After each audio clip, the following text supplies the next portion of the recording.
Academic E2 zone. आज हम लोग का टॉपिक क्या है? आज हम लोग का टॉपिक है Hitler's rise to power. That means कि हिटलर का पावर में आना, जो कि ये चैप्टर चल रहा है about the Nazism and the rise of Hitler. तो इस चैप्टर में हम लोग ने अब तक क्या पढ़ा? अब तक हम लोग ने जाना कि about the condition of Germany, specially जो है जर्मनी का कंडीशन क्या था आफ्टर फर्स्ट वर्ल्ड वॉर, क्योंकि फर्स्ट वर्ल्ड वॉर के बाद जो ट्रीटी ऑफ वर्साइल्स हुई थी which was harsh and humiliating, और उसकी वजह से Germany was suffering a lot. उसके पास कुछ भी नहीं बचा था। वहां के लोग जो है दे वेर सफरर, वो सफर कर रहे थे, उनके पास एम्प्लॉयमेंट नहीं था, हंगरनेस था, पॉपुलेशन तो थी ही थी। तो ये सारी चीजें जो है वो चलती जा रही थी। वाइमर रिपब्लिक के बारे में हम लोगों ने बात किए थे, जो वाइमर रिपब्लिक स्टैब्लिश हुआ था after the first world war, क्योंकि फर्स्ट वर्ल्ड वॉर से पहले there was a monarchial system in Germany, लेकिन फर्स्ट वर्ल्ड वॉर के बाद it converted into a republic. तो जो वाइमर रिपब्लिक था उन पर लोगों का विश्वास नहीं था, बिकॉज लोग जो है वो मानते थे कि ये वाइमर रिपब्लिक ही है, जो गवर्नमेंट है वही रिस्पॉन्सिबल है for the treaty of Versailles. अगर वो लोग नहीं चाहते तो ट्रीटी ऑफ वर्साइल्स नहीं होता, बल्कि ऐसा बिल्कुल भी नहीं था। तो जो लास्ट हम लोग ने जो वीडियोस में जाना है, या लास्ट जो टॉपिक है, उसमें ये एक लाइन बिल्कुल क्लियर लिखा हुआ था कि वाइमर रिपब्लिक जो था दैट वाज इनस्टेबल, और इनस्टेबिलिटी की वजह से उसमें कुछ ऐसे डिफेक्ट्स थे which was vulnerable for inviting a dictatorship. That means कि वो जो वाइमर रिपब्लिक था वो इनस्टेबल था, कोई प्रॉपर गवर्नमेंट जो है, स्टेबल गवर्नमेंट जो है वहां रूल नहीं कर पा रही थी, बार बार जो है गवर्नमेंट बदलते जा रहा था, और जो कि चांसेस दे रहा था किसी डिक्टेटर को, जो है डिक्टेटर जो है आराम से जर्मनी को ऑक्युपाई कर सकते थे। ठीक है, यहां तक तो it was given about Weimar Republic और जर्मनी के कंडीशन के बारे में दिया है। और उसके बाद नेक्स्ट सेक्शन जो आता है that was the Hitler rise to power. That means कि ये क्लियर है कि अगर ये डिक्टेटर का नाम लिया गया है और उसके बाद तुरंत हिटलर के बारे में बात हो रही है, तो ऑफकोर्स वी कैन अंडरस्टैंड कि ये डिक्टेटर जो वनरेबल था वो डिक्टेटर कौन थे, तो हिटलर थे। तो हिटलर के बारे में सिर्फ ये जानना कि ही वॉज अ डिक्टेटर, उन्होंने जर्मनी को पूरा ऑक्युपाई कर लिया, अपने पावर के अंडर में ले लिया था, इतना जानना काफी नहीं होगा। सबसे पहले हम लोग जानेंगे कि उनका राइज कैसे हुआ, मीन्स वो इतने पावर में कैसे आए। तो थोड़ा सा हम लोगों को बैक उनके जो है उनके स्टार्टिंग के फेज में जाना पड़ेगा, उनके स्टार्टिंग में वो क्या थे इस बारे में हम लोग जानेंगे। तो यहाँ पर हम लोग यू कैन से कि हिटलर की पूरी लाइफ के बारे में हम लोग जानने वाले, कि उनकी जो जर्नी रही है इनके जर्नी के बारे में जानेंगे। तो स्टार्टिंग में यहाँ उनके जर्नी की, उनका बर्थ कहाँ हुआ है, फिर उन्होंने क्या किया and how was his life, इसके बारे में हम लोग डिस्कस करते हैं। तो लेट्स स्टार्ट। तो सबसे पहले यहाँ पर क्लियर है कि he was born in 1889 in Austria. वो कहाँ बॉर्न हुए थे? वो ऑस्ट्रिया में बॉर्न हुए थे। दैट मीन्स कि वो जर्मनी में बॉर्न नहीं हुए थे, and that was the year 1889 during the first world war. First world war के समय जो है वो corporal, that means he was in army में वो एक ऑफिसर थे, and he was very brave. और फर्स्ट वर्ल्ड वॉर जब चल रहा था उनको उनकी ब्रेवरी के चलते जो है उन्हें मेडल भी मिले थे। ठीक है, उनको रिवॉर्ड भी दिया गया था।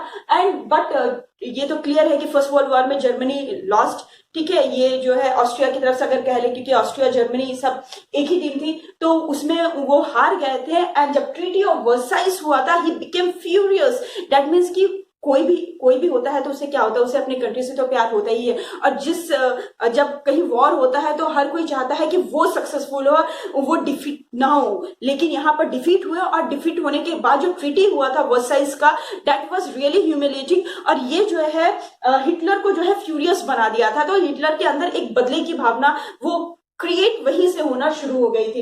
1919 उसके बाद ही ज्वाइन, 1918 में जो है वो first world war end up हुआ। 1919 में ही join the German workers party. उन्होंने एक पार्टी, दैट मीन्स कि अब उनका पावर में आने का जो एक जर्नी है वो कहीं ना कहीं शुरू हो गया था। ब्रेव तो थे ही थे, वो हम लोग ने जान लिया कि फर्स्ट वर्ल्ड वॉर के टाइम में जब उन्हें ब्रेवरी अवार्ड भी दिया गया था, तो इस तरह से हम लोग जान गए कि ही वाज ब्रेव। ठीक है, और वो उनके अंदर बहुत एक जो हार गए थे, जो ट्रीटी ऑफ वर्साइल्स हुआ था, उस चीज को जो है एंड अप करने का उनके अंदर बहुत ज्यादा, मीन्स वो इस चीज से बहुत नाराज थे। तो उस चीज के लिए वो पावर में अब आने का एक जर्नी उनका शुरू हो गया। तो 1919 में उन्होंने एक पॉलिटिकल पार्टी ज्वाइन की, and the name was that the German workers party. नाम याद रखिएगा, जर्मन वर्कर्स पार्टी उन्होंने ज्वाइन किया। एंड एज आई सेड कि उनके अंदर वो एक पावर था कि वो आगे बढ़ सके। तो उन्होंने जो पार्टी को ज्वाइन किया था, बाद में उन्होंने उस पार्टी को हैंड ओवर कर लिया। That means he became a leader of that party. और उसके बाद उन्होंने उसका नाम बदल उस पार्टी का नाम बदल के the national socialist German workers party रख दिया, जो कि बाद में चल के नाजी पार्टी के नाम से फेमस हुआ। तो ये पॉइंट आपको जानना बहुत इंपॉर्टेंटली जरूरी है कि पहले उन्होंने 1919 में एक पार्टी ज्वाइन की थी, उसी पार्टी को उन्होंने हैंड ओवर कर लिया और बाद में उस पार्टी का नाम रीनेम्ड कर दिया, दैट मींस उसका नाम बदल के the national socialist German workers party, मैंने हाईलाइट भी कर दिया है, वर्कर्स पार्टी रखा, जो बाद में चल के कौन से नाम से फेमस हुआ, नाजी पार्टी के नाम से फेमस हुआ। ठीक है, तो यहां तक क्लियर है कि उनका ग्रोथ जो है वो कैसे पावर में वो कैसे धीरे धीरे आ रहे थे। इन 1923 अब देखिए 1919 की बात हम लोग की है कि वो किस तरह से जो है एक नाजी पार्टी का फॉर्मेशन कर दिया। अब 1923 Hitler plan to capture power at Berlin. अब जो है सिर्फ यहां तक वो नहीं रुके थे कि पार्टी बना ली, अब उसके लिए काम करेंगे, अब वो पावर में आना चाहते थे, दैट मींस कि वो पूरा जर्मनी को ऑक्युपाई करना चाहते थे। ठीक है, वो पावर में काइंड ऑफ अ डिक्टेटरशिप जो है वो उस चीज की तरफ वो बढ़ रहे थे। तो उन्होंने 1923 में उन्होंने प्लान किया किसको कैप्चर करने के लिए, बर्लिन। बर्लिन क्या है, जर्मनी का कैपिटल है। उन्होंने उसे ही कैप्चर करने की कोशिश की, बट ही फेल्ड, और उनको ही वाज ट्राइड फॉर ट्रेसन। ट्रेसन का मतलब होता है देशद्रोही। देशद्रोही होता है ना, जो अपने देश के अगेंस्ट जाके कुछ करता है, तो उनको देशद्रोही का उनके ऊपर जो है मुकदमा चला, उनको कुछ दिन के लिए जेल में भी रखा गया, बट बाद में he was released. That means कि ये 1923 में ये क्लियर हो गया कि पहले उन्होंने पार्टी ज्वाइन की, फिर उन्होंने प्लानिंग करना शुरू किया, और अब वो एज अ डिक्टेटर जो है वो जर्मनी को ऑक्युपाई करना चाहते थे। तो जर्मनी का ऑक्युपाई मतलब कि सबसे पहले उन्होंने कैपिटल पे ही अटैक किया, लेकिन वो फेल हो गए और उनपे देशद्रोही का जो है मुकदमा चला, बाद में वो फ्री हो गया। आफ्टर दैट उन्होंने मास मूवमेंट शुरू की। नाजी उनकी जो पार्टी थी, पार्टी को उन्होंने फेमस बनाना शुरू कर दिया, मास मूवमेंट, दैट मींस कि लोगों को अपनी पार्टी से कनेक्ट करना शुरू कर दिया। और लेट मी टेल यू, इसके बारे में अभी हम लोग बिल्कुल बात करेंगे उनकी पार्टी के बारे में। तो वो लोग जो है उनकी पार्टी से कनेक्ट होना शुरू हो गए थे, दैट मींस कि people started to believe in that party. Party का मतलब क्या है, वो सब लोग जो है हिटलर पे बिलीव करना शुरू कर दिए थे, that means he became famous. इसी तरह से जब वहां पर गवर्नमेंट के लिए वोट हो रहा था, तो नाजी पार्टी भी जो है उसका एक पार्ट बना। एंड इन 1928 में जब वोटिंग हुई, तो Nazi got 2.6% of vote in the Reichstag. Reichstag क्या, जर्मन जो पार्लियामेंट था, ये पहले भी हम लोग ने इस बारे में बात की है, रिक्सटैग जर्मन पार्लियामेंट, ये जरूर ध्यान में रखिएगा। ठीक है, तो 1928 में जब इलेक्शन हुआ, तो नाजी पार्टी को कितना वोट मिला था, ओनली 2.6%। दैट मींस कि he was fail to make a government बनाने के लिए ये बिल्कुल भी काफी नहीं था। But as mass movements go on and Hitler came into power, Hitler ने अपने आप को स्टैब्लिश करना शुरू कर दिया, लोगों के सामने जो है अपनी बातें रखनी शुरू कर दी, and people started to get connected to this Nazi party. And the result is that in 1932, जब 1932 में again there was an election in Germany, and Nazi party became the largest party with 37% of vote. That means कि Nazi party जो है 37% vote के साथ एक सबसे बड़ी पार्टी बनकर उभरा। दैट मींस कि ये क्लियर है कि कहीं ना कहीं ये हिटलर की जो पर्सनालिटी थी, हिटलर के जो अंदर की जो खूबी थी, वो यहाँ काम कर रही थी। स्टार्टिंग में ये तो क्लियर है कि एकदम से तो कोई पावर में नहीं आ जाता है, थोड़े जो है वो धीरे धीरे करके आता है। तो यहाँ पर भी यही बात है कि पहले उन्होंने एक पार्टी ज्वाइन किया, वो पार्टी को हैंड ओवर किया, उसका नाम बदला, फिर उन्होंने कैप्चर करने की कोशिश की बर्लिन को, वहां फिर वो फेल हो गए। फिर उन्होंने मास मूवमेंट शुरू किया। मास मूवमेंट के बाद उन्होंने इलेक्शन 1928 के इलेक्शन में उनको बहुत कम वोट मिले, but after that he started to get famous. और 32 में एक नाजी पार्टी जो है एक जर्मनी का सबसे बड़ा पार्टी बनके निकला, एंड हिटलर जो नाजी पार्टी है उसकी गवर्नमेंट फॉर्म हो गई। ठीक है, इसके बारे में हम लोग और भी बात करेंगे कि वो जब गवर्नमेंट फॉर्म हो गई तब हिटलर ने क्या किया। But right now we are not discussing about the Germany political condition. यहाँ हम लोग किसके बारे में डिस्कस कर रहे हैं, बहुत ध्यान में रखें, यहाँ पर हम लोग डिस्कस कर रहे हैं about the Hitler, about the rise of Hitler. That means कि हिटलर जो है वो पावर में कैसे है, दैट मींस जन्म से लेके अगर वो पावर में पहुंचे हैं तो उसके लिए वो कौन कौन से स्टेप्स जो थे उन्होंने पार किया है। तो दिस वाज द स्टेप्स। ठीक है, अगर क्वेश्चंस आते हैं तो यहाँ पर आपको ये सारे पॉइंट्स लिखने पड़ेंगे। Now let's discuss about Hitler. Hitler की पर्सनालिटी के बारे में, आखिर वो इतने अगर फेमस हो गए, अगर 1932 के इलेक्शन में अगर इस पार्टी को इतना वोट मिला, तो जरूर इस पार्टी में कोई बात होगी। और पार्टी में बात नहीं होती है, बात पार्टी के लीडर्स में वो बात होती है। तो यहाँ पर कौन थे इनके leader, Hitler was a leader. तो हिटलर में जरूर कुछ ऐसी बातें रही होगी, या उन्होंने लोगों को कुछ जरूर बिलीव दिलाया होगा कि वो क्या करने वाले हैं इनके। तभी तो लोग, इंडिया में भी क्या होता है, जैसे हम लोग कुछ पार्टी जो है हम लोग बहुत पसंद करते हैं, हम लोगों को लगता है कि नहीं इनके जो लीडर है वो हमारे लिए काम करेंगे, तो when there was a voting हम लोग जाके उस पॉलिटिकल पार्टी को वोट देते हैं कि नहीं I trust in this party, मुझे ट्रस्ट है इनसे जुड़े हुए लोगों पर और वो हमारे लिए कुछ ना कुछ करेंगे, बेटरमेंट के लिए कुछ करेंगे। ऑब्वियसली है कि अगर हम लोग वोट देते हैं तो हम लोगों की अपने भी कुछ एक पॉइंट होता है कि हाँ हमारे लाइफ में जो भी चीजें जो कमियां हैं वो शायद ये गवर्नमेंट जो आके वो उसको दूर कर देगी। तो सेम हैपन विद हिटलर, क्योंकि ये हम लोग पहले ही जान गए हैं कि Germany was a sufferer at that time, और उन्हें एक कोई भी अगर उन्हें कोई डायरेक्शन दिखाता, कोई उन्हें एक समझाता कि हम आपको इस सिचुएशन से बाहर निकाल देंगे, तो definitely people started to believe in that. और ये जो था ये एक कह दे कि हिटलर की पर्सनैलिटी में ये एक बात थी कि लोग the people get influenced with him easily, उनके बातों में लोग बहुत जल्दी आते थे। तो क्यों आते थे उसके बारे में let's discuss about that. Hitler को क्या समझा जाता था? एक मसीहा, saviour, deliver people from distress. ये आपका क्वेश्चन मैंने यहाँ पर इसलिए हाईलाइट किया है क्योंकि यहाँ पर आपका क्वेश्चन भी ऐसे ही बनेगा। We will discuss about the question कि हिटलर को लोग मसीहा के जैसा मानते थे। मसीहा समझते हैं ना, जो उनको उनके दुख से बाहर निकाल देगा, ठीक है। मसीहा सेवियर, उनको उनके तकलीफों से बचाएगा, सेव करेगा, और डिलीवर फ्रॉम, और जितने भी सफरर है, जो भी लोग सफरर है उनको उनके सिचुएशन से बाहर निकालेगा। तो कौन किन के ऊपर लोगों को बिलीव था? हिटलर पे बिलीव था कि हिटलर ये है, सेवियर है, मसीहा है, और उनको उनके डिस्ट्रेस से बाहर निकालने वाला है। तो यहाँ पर उन्हीं के बारे में कुछ बातें की गई है। Hitler was a powerful speaker. Let me tell you कि एक लीडर होने के लिए ये क्वालिटी होना सबसे इंपॉर्टेंट है, ठीक है। इंडिया में भी आप देखेंगे जो एक बहुत अच्छी स्पीच डिलीवर कर सकता है, जो अपनी बातें लोगों तक पहुंचा सकता है, the people started to get connected with that. लेकिन जब किसी को मान ले कि मेरे अंदर बहुत अच्छी क्वालिटी है, मैं बहुत कुछ करना चाहती हूँ, लेकिन मुझे अपनी बातें लोग तक पहुंचानी ही नहीं आ रही है, तो लोग जो है उस टाइप के लोग से कनेक्ट थोड़ा कम हो पाते हैं। दैट मीन्स कि एक लीडर को, या जो अगर यहाँ हिटलर की भी बात हो रही है या किसी और की भी हम लोग बात करें, तो एक लीडर को एक अच्छा स्पीकर होना बहुत जरूरी है, so that the people get influence with their words, उनके वर्ड्स से लोग जो है इन्फ्लुएंस हो जाए। और ये क्वालिटी बहुत ज्यादा हिटलर में थी। हिटलर के वर्ड्स से लोग जो है उनके तरफ उनके वर्ड्स से फ्लो कर जाते थे और उनसे कनेक्ट होने लगते थे। तो he was a very powerful speaker.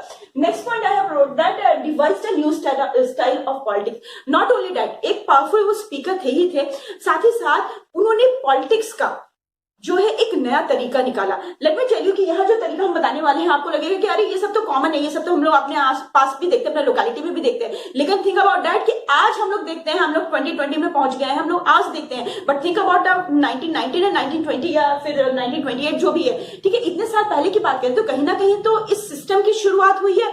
तो यहाँ पर हिटलर ने कुछ पॉलिटिक्स में कुछ नए सिस्टम की शुरुआत की थी। तो लेट्स डिस्कस अबाउट दैट कि कौन से नए स्टाइल की पॉलिटिक्स की बात हो रही है। तो ही हेल्ड मैसिव रैलीज, जो हम लोग आज भी देखते हैं कि आज भी जब इलेक्शंस होते होंगे तो आप देखते होंगे कि आप लोकेलिटी में कोई पॉलिटिकल लीडर आता है और बहुत सारी भीड़ जो है वो इकट्ठा हो जाती है, ठीक है। तो ये इकट्ठा होने से हम लोगों को क्या लगता है कि अच्छा ये लीडर लगता है बहुत फेमस है, पीपल लाइक हिम। तो कहीं ना कहीं वो मेरे भी माइंड सेटअप चेंज करते हैं कि जब इतने लोग उनको बिलीव कर रहे हैं तो I should also believe in that, I should also trust in that leader. और कहीं ना कहीं लोग इन्फ्लुएंस होकर उस लीडर को वोट देना शुरू कर देते हैं। इन अ सेम वे ये स्टाइल किसने निकाले थे? This style has been started by Hitler. उन्होंने मैसिव रैली, बड़ी बड़ी रैलीज जो है वो बनाना शुरू कर दी। पब्लिक मीटिंग लोगों से जुड़ना शुरू कर दिया। मैसिव रैलीज हो रही थी, वो स्पीच देते थे, लोग उनसे कनेक्ट होते थे, ठीक है। डिमोन्स्ट्रेट द सपोर्ट, और ये अपने सपोर्ट को, दैट मींस कि मैंने अभी आपको क्या कहा कि लीडर जो है, जब लीडर के पास बहुत सारे हजारों हजार या लाखों लोगों की भीड़ होगी तो लोग जो समझेंगे कि अच्छा इनको इतना सपोर्ट मिल रहा है, तो दूसरे लोग भी इन्फ्लुएंस होंगे, दूसरे लोग भी उससे कनेक्ट होंगे। तो यहाँ पर वो डिमोन्स्ट्रेट करते थे कि हाँ, इस चीज को दिखाते थे कि मेरे सपोर्ट में इतने लोग हैं, ठीक है। तो ये काम करते थे। साथ ही साथ कुछ सिंबल्स भी थे जो वो यूज करते थे। Red banner with Swastika, red banner use करते थे, जो झंडा है वो यूज करते थे, और उसमें क्या बना हुआ आता था? स्वास्तिका। स्वास्तिक समझते हैं ना, वो जेड ऐसे करके जो बना हुआ होता है, I like this, ठीक है। ये स्वास्तिका जो है वो बना हुआ रहता था। नाजी सल्यूट, लोग जो है वो सल्यूट देते थे नाजी को, कुछ एक डिफरेंट टाइप का सल्यूट था।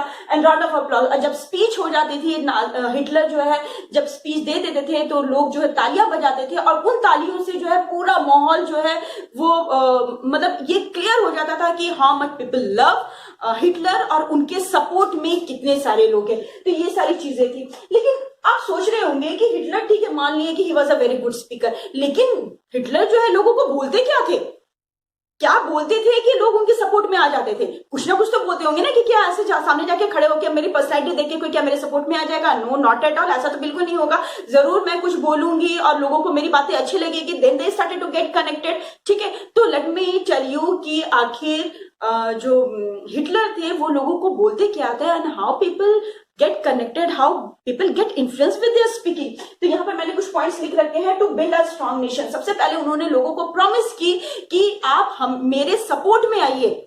ठीक है, हिटलर लोगों को प्रॉमिस करते था कि वो उनके सपोर्ट में आए और वो फिर से एक स्ट्रॉन्ग नेशन का फॉर्मेशन करेंगे। स्ट्रॉन्ग नेशन का फॉर्मेशन, जैसे जर्मनी की अगर हम बात करें तो वो आप समझ ही रहे कि उसके फाइनेंशियल कंडीशन क्या हो गई थी।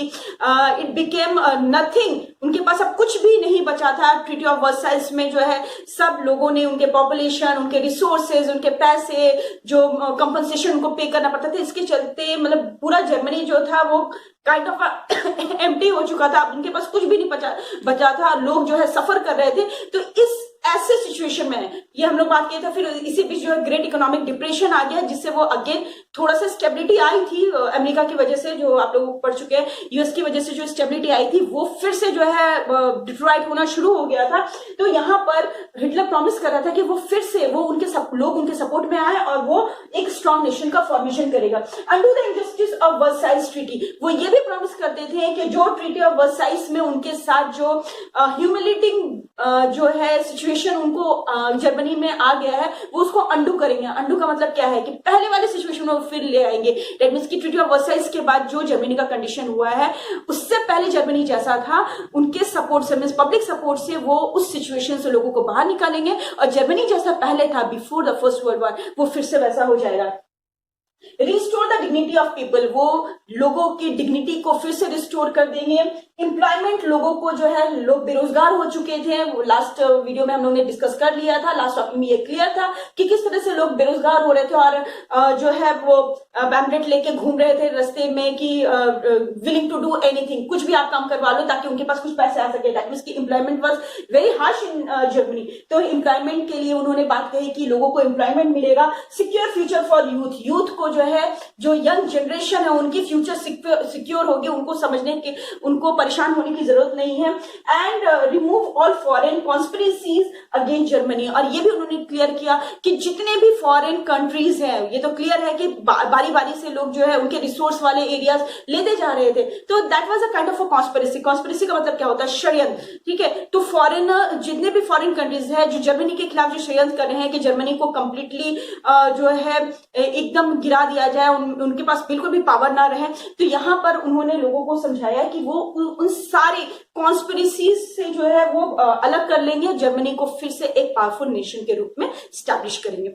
आई थिंक यहाँ आपको क्लियर हो गया होगा कि about how Hitler came into power. Hitler जो है उनका स्टार्टिंग फेज से लेके वो किस तरह से पावर में आए, यहाँ आप लोग समझ गए होंगे। और यहाँ पर उनकी पर्सनालिटी के बारे में दिया हुआ है और उनकी वो क्या कहते थे और why the people started to get influenced with that party या विद हिटलर, इसके बारे में हम लोग बात किए। ठीक है, इससे रिलेटेड जो क्वेश्चन होंगे वो आपको आपकी स्क्रीन में मिल जाएंगे। वो क्वेश्चन इंपॉर्टेंट है, ये क्वेश्चन आप देख के और यहाँ पर पॉइंट्स आपके पास लिखे हुए हैं, आप अपने आंसर प्रिपेयर कर सकते हैं। All the points are very important, although this topic is very important and interesting too. Okay, तो नेक्स्ट वीडियो में हम लोग बात करेंगे नेक्स्ट टॉपिक की। Okay, then good bye and keep